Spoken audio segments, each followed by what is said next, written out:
তো এখন আমি বানাচ্ছিলাম রিলস, মানে ঠিক করেছি যে রোজ দুপুরবেলা চেষ্টা করব একটা আধা রিলস বানাতে, কারণ প্রচণ্ড ইচ্ছা করছিল। আর মুখের অবস্থা একবার দেখো, ওয়াটারপ্রুফ মেকআপ গাইস। যাই হোক, এই শাড়িটা আমাকে রিশু দিয়েছিল পুজোর সময়, তবে এটা কিন্তু শান্তিপুর থেকে কেনা একটা হ্যান্ডলুম, তো এর লিঙ্ক আমি দিতে পারবো না। আর ব্লাউজ হচ্ছে রেড অরা থেকে, আমার ব্র্যান্ড, ডিজাইনার ব্র্যান্ড থেকে।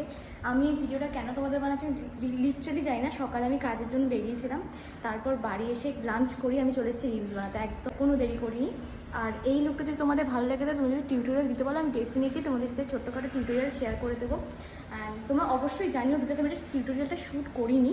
আর মেকআপের যা যা লিঙ্ক আছে তোমরা যদি জানতে চাও অবশ্যই আমাকে জানিও, আমি একটা ভিডিও সেপারেটলি বানিয়ে দেবো। তো এরপর এখন যেহেতু রেস্ট নেবো, আর তারপর এখন বিকালে একটু বেরোবো বন্ধুদের সাথে, অনেক দিন বন্ধুদের সাথে দেখা হয় না।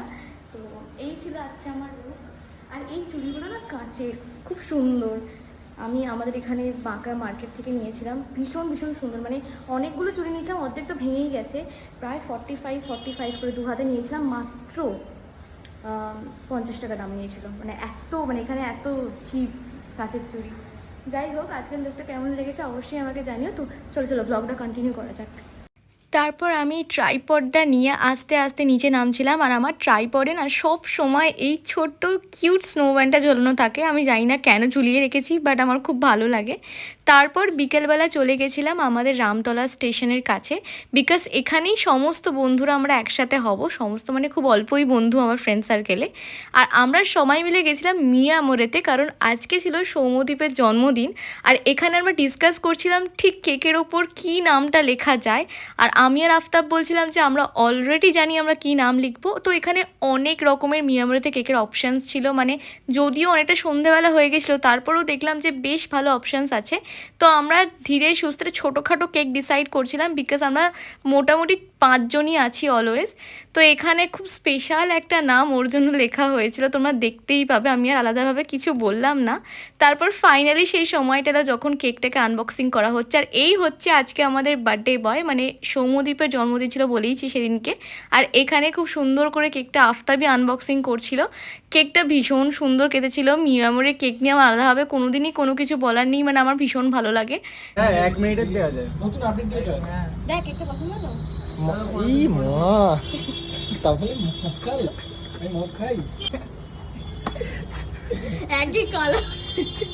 আমার বেজাতি করছে ফেমিনিস্ট এরকম ভাবে তো কেক করছে। আরে পুরো চকো বয়, ওটাই বলার চেষ্টা করছি। চকো বয় আফতাব নাকি উপরটা। যাই হোক, এখানে না আমরা সারাক্ষণ এরকম আর কি সবসময় মজা করতে থাকি, আর কোনো কিছু কেউ গায়েও নেয় না সত্যি কথা বলতে। আর এখানে সৌম্যদীপ বাবা নকল করছে যে সারাক্ষণ আমি ভ্লগ বানাতে ব্যস্ত থাকি, মানে কথা বলার থেকেও বেশি। তারপর ফাইনালি চলে আসি হ্যাপি বার্থডে ওয়ালা মোমেন্ট।